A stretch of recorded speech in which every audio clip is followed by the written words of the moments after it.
see this?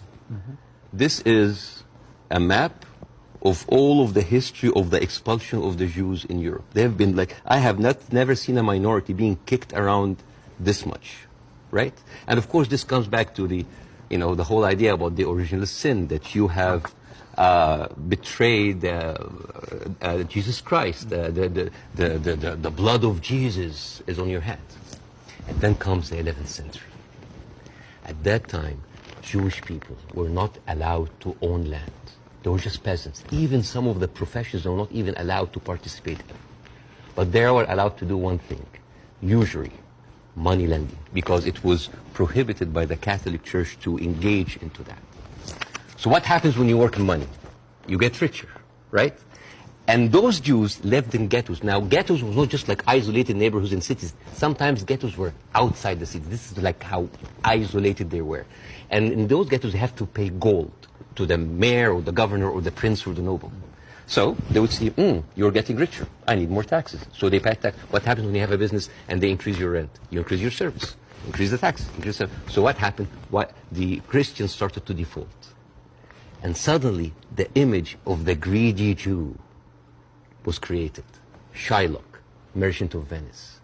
If it will feed nothing else, it will feed my revenge. Like never did I see a creature I can't remember that. Never did I saw like a creature that looked like a man so keen and greedy. Confound of a man.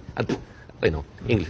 I messed it up. Anyways, but this was the image, greedy Jew, the greedy Jew. This was created because of their conditions.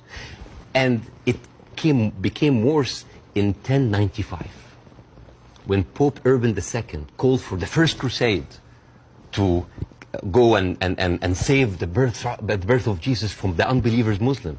And this crusade did not kill a single Muslim. You know how many people they killed? 2,000 Jews. Because it's like, wait, the non-believers are all over there. Why? So they went to it's called the Crusades of the Rhineland. So they went to the Jewish community because, hey, we own the money, so let's kill them better than paying them. And then came the plague. And then all of the things like, oh, they're killing babies, who would do that to a baby, And they accused them of poisoning the well. This was the kind of oppression that the Jewish people went through.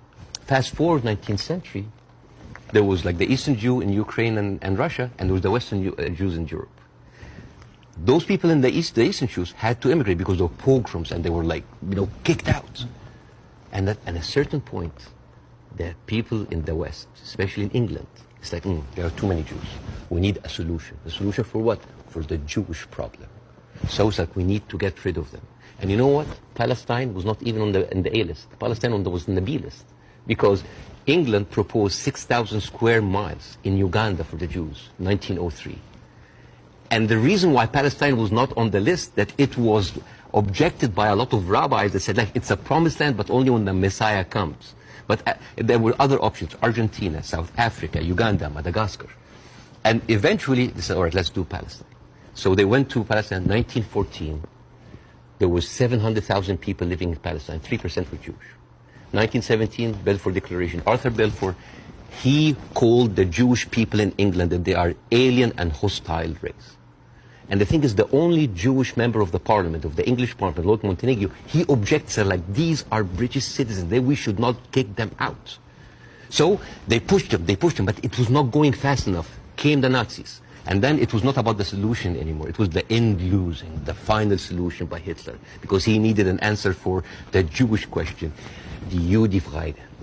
And then, as you see, the Holocaust happened, the most orchestrated, industrialized, horrible genocide in our modern time. 6 million Jews died. So it accelerated, and they went, first of all, they left East Europe, and they went to West Europe, and they went to America, and they were turned down, and they were pushed towards Palestine. So by 1948, right before the declaration of the State of Israel, there were 2 million people living there. Only 30% of them was Jews. So the whole idea of like a land without a people to a people without a land was a marketing thing. They were already Palestinians. So suddenly, from our perspective, the Jewish problem is not a Jewish problem, is not a Middle Eastern problem, is not an Arab problem, it is a European problem. It was pushed on us together with the guilt, because now we are the anti-Semite. Now we are the Jewish hater. And not just that, they took land. So people look at this like, why are we even, we had a lot of refugees coming in. And during that, there was a lot of, as you know, Zionist militia, the Aragon, the Haganah, all of these people were killing Palestinians.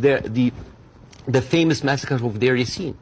You're talking about the atrocities of October 7th, it's horrible. But in the Arab mind, there is Deir Yassin, where there is an incredible movie called Tantoura, Tantoura, where the Israeli members of those militias, they talk about the atrocities that they did, including opening up the pregnant women bellies and having bets if the boy inside is a boy or a girl. It is one of the most horrific, and they talk about it, some talk about with regret, and some talk about with pleasure. We did that, right? So you have even King David.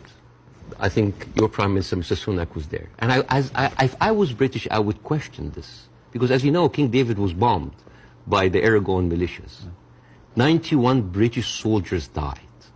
I don't know, if I was British, how come my Prime Minister would have the nerve to stay in that hotel? I mean, you know, the ghosts of the 91 British soldiers, that must be haunting for them.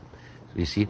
So when you see all of that, and you see that suddenly, overnight, 1948, there were 1.5 million Palestinians, half of them, 3/4 of them were overnight pushed into refugees. Yeah. And this is why it's called the Nakba, the catastrophe.